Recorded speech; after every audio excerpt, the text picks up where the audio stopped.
Hello and welcome to episode 74 of the Dragons Are Real podcast.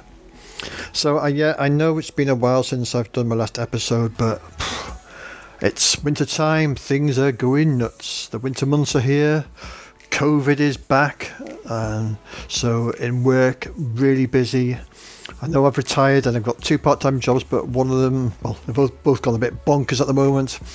So with COVID and the winter months, and then in my other job, we got a couple of Hollywood actors buying the business. So that's all sort of all crazy as well. So yeah, and I've also been doing some voluntary work for an open source project, which I'll come on to in a minute. I want to mention. I'm going to try and do a video on that. So what's I been up to? Yeah, gaming is still going on, and I've managed to set up my Foundry on a Raspberry Pi now. So it's got running on a little Raspberry Pi sat here in my den, and connected to the web with 2 gigabytes of RAM and a 32 gigabyte hard drive, and Foundry is running sweet as a nut on it. So that means I can bin my Amazon version of Amazon instance that I've got up and running. And it also means that I can leave it on 24/7, and the other game that we're playing with our Warp Shell means that the GM for that can connect to it any time without me having to switch on a laptop. I just leave it running, and it also means that I can access the Foundry from anywhere I want to. So that is really handy. So I alluded to there that I've been doing some voluntary work for an open source project. Well, that is for the Mythic Table virtual tabletop, and Mythic Table has just released its first playable. It's early stages, and I'm hoping to do a video on that shortly on how that is. Mythic Table is a completely open source virtual tabletop, open source company, open source code. They welcome people to join and add code. That's for ideas. So the first playable is up there, so if you want to go and check that out, it's mythictable.com, and I'll leave a note, the URL in the show notes. So let's get on to this episode. We're going to be talking about 316 Carnage Amongst the Stars.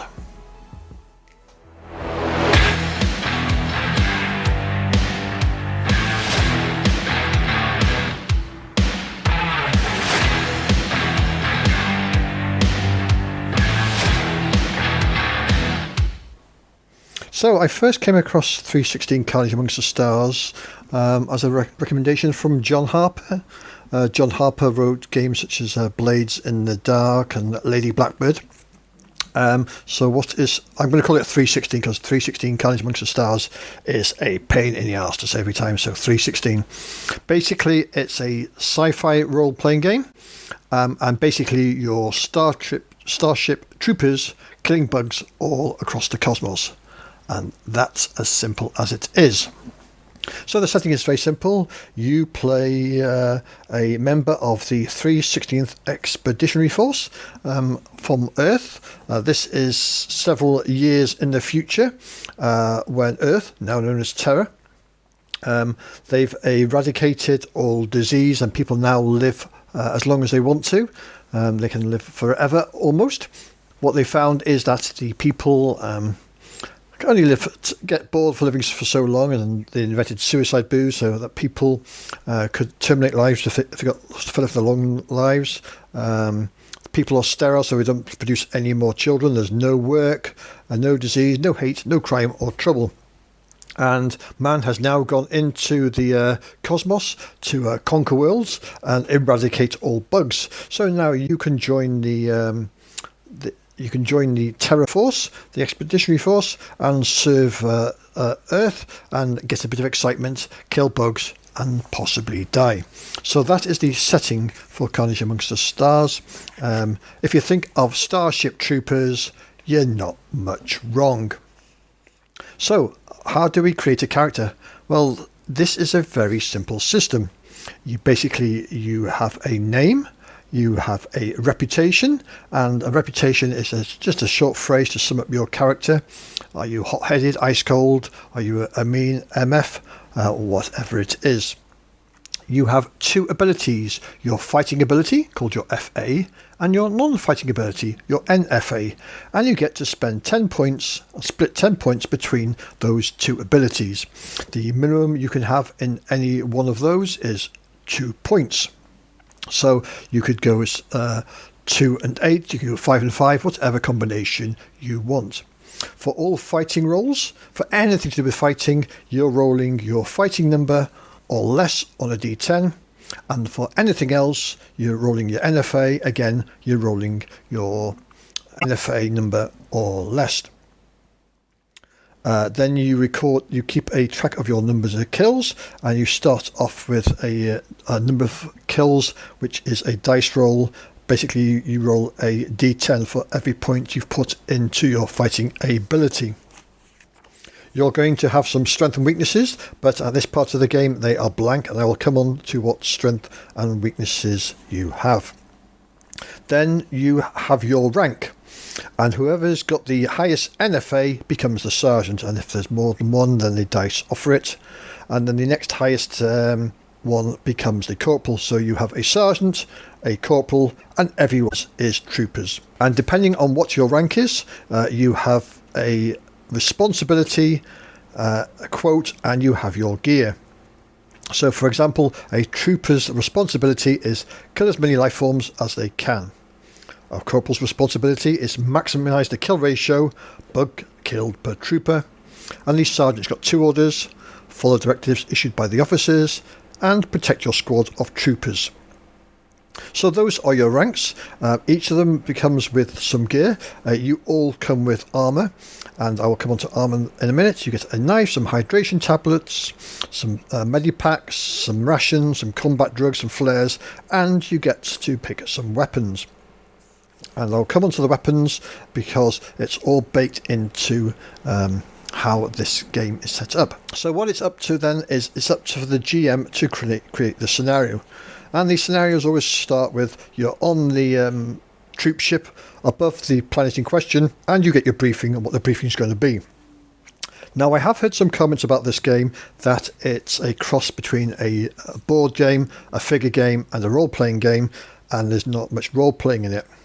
Well, I beg to differ on that one. It does hint on what the role-playing is, and it's up for you and your players to put that role-playing in.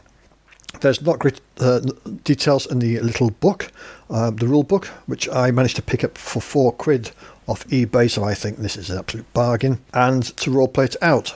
And basically, the GM has got some tables where they can roll for the sort of tables for a planet name. There's tables for what sort of creatures you're meeting on the planet, and planet description. And then we have the alien special abilities and the alien abilities.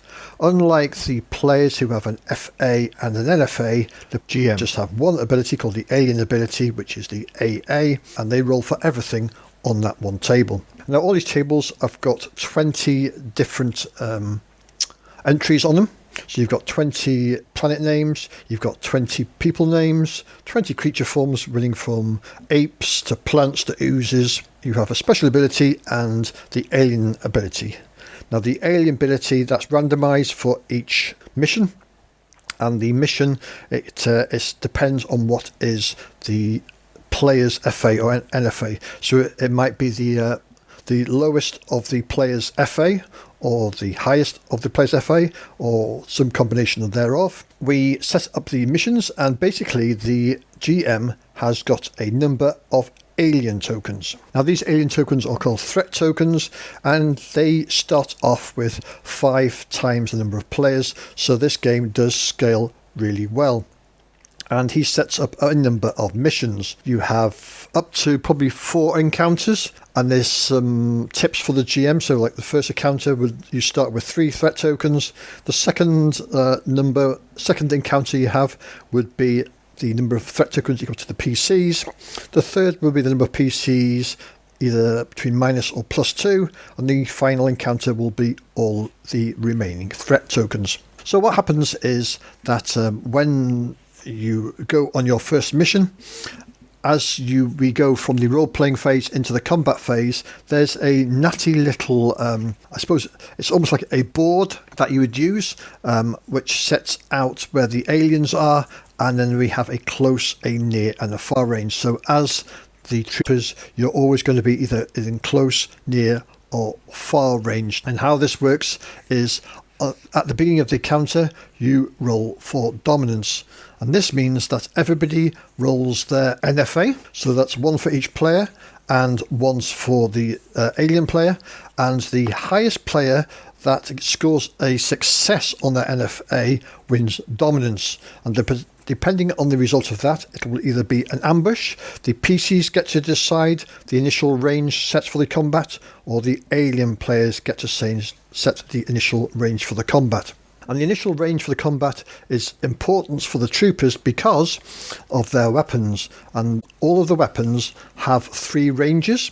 So you have close range, near range and far range, and depending on the weapon you are using will determine how many kills you get. So some weapons cannot cause any kills at far range, will cause a lot of casualties at near range, and some at close range.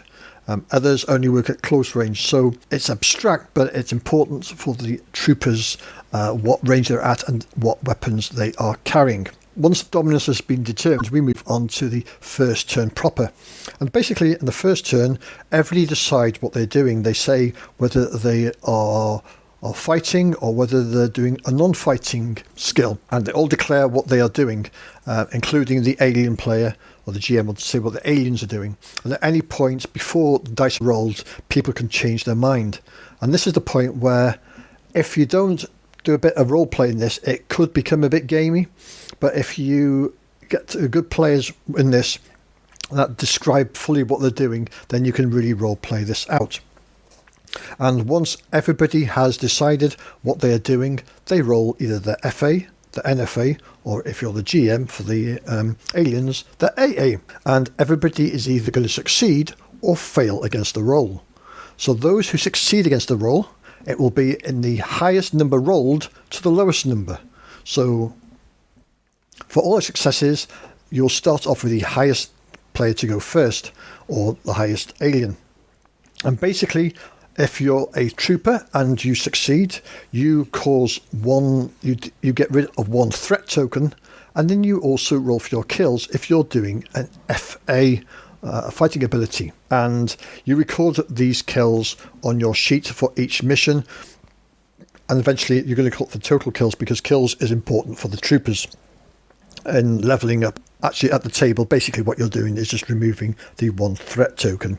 And once you've got rid of all these threat tokens, then you have won that scenario. So we go in turn order, and when it gets to the aliens' turn, basically the aliens on their turn cause 1 kill on each of the players.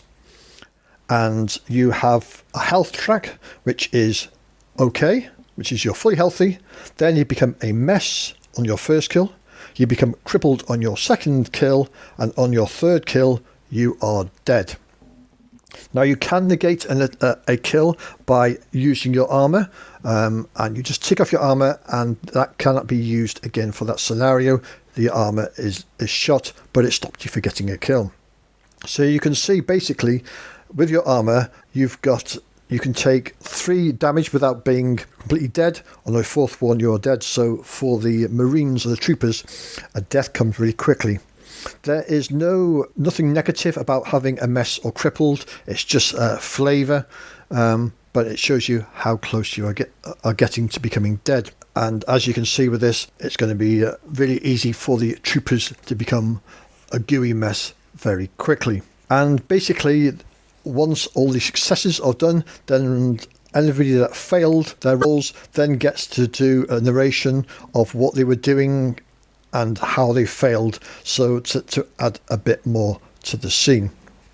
And these encounters continue round and round and round until either everyone is dead, or a PC uses a strength, or everyone is alive beyond far range, or no kills are caused for 3 complete rounds, which is a standoff, or an event ends the combat sequence, or the number of threat tokens is reduced to 0. So let's get on to strengths and weaknesses. You can use 5 strengths and 5 weaknesses, and once you've used a strength or weakness, is crossed off and it can't be used again. And at the beginning of the game, you don't say what your strengths and weaknesses are, you determine at the point that you want to use them. So let's get on to strength. When you use a strength, the strength will end the encounter immediately and remove all remaining threat tokens in the encounter.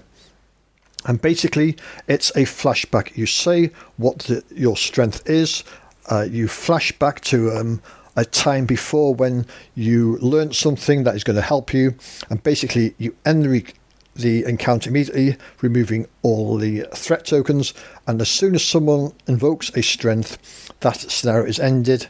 That encounter is ended. Nobody else can use a strength as well. What this also means is that only the PC using their strength roll gets to roll for kills.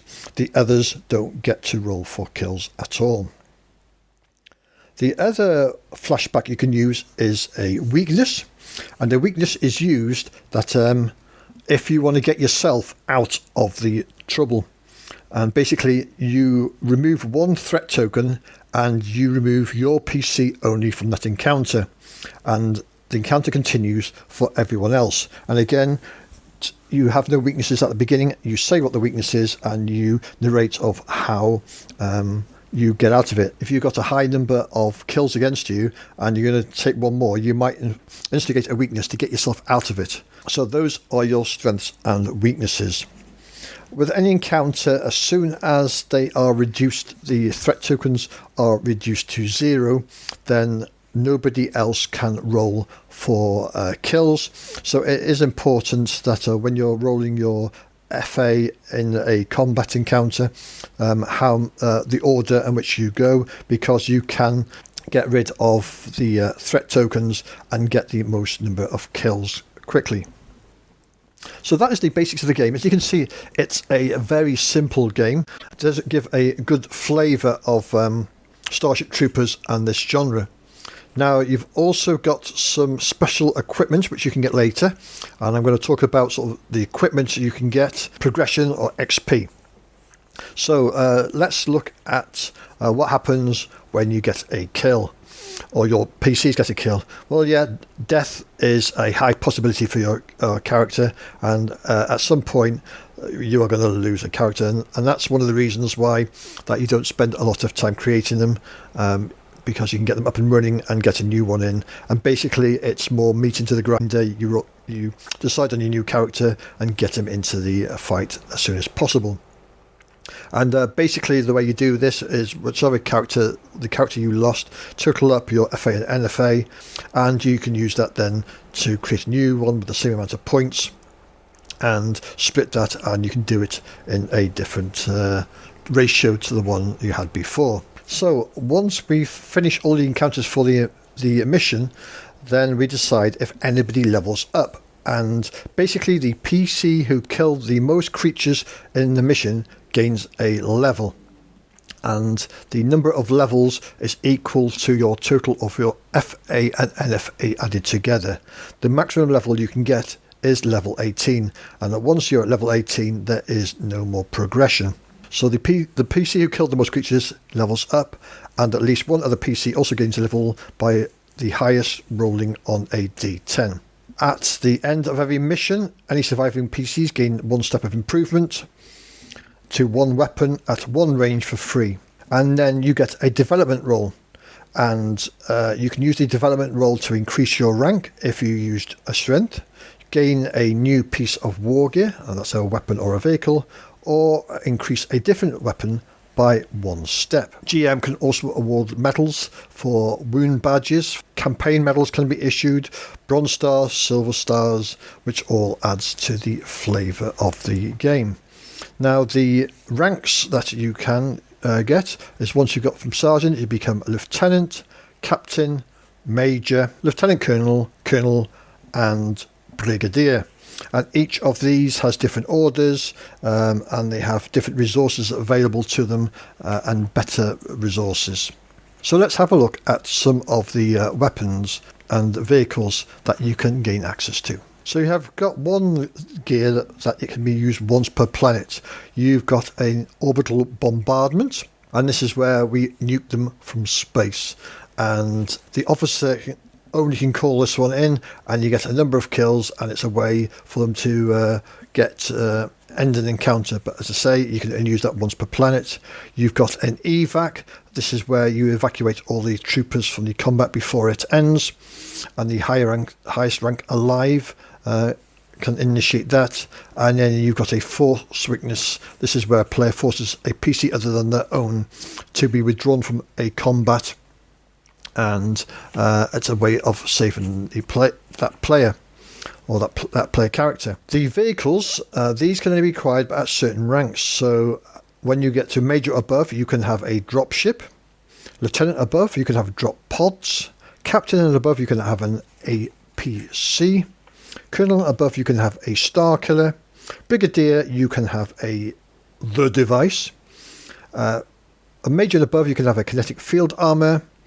Captain above, you can have a TPK bomb, and Lieutenant Colonel and above, you have a Paradise bomb.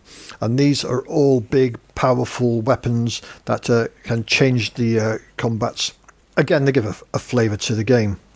So that is 316 Carnage Amongst the Stars. I think it's a great little game. It's only a small little booklet. It's 96 pages, roughly A5 landscape format.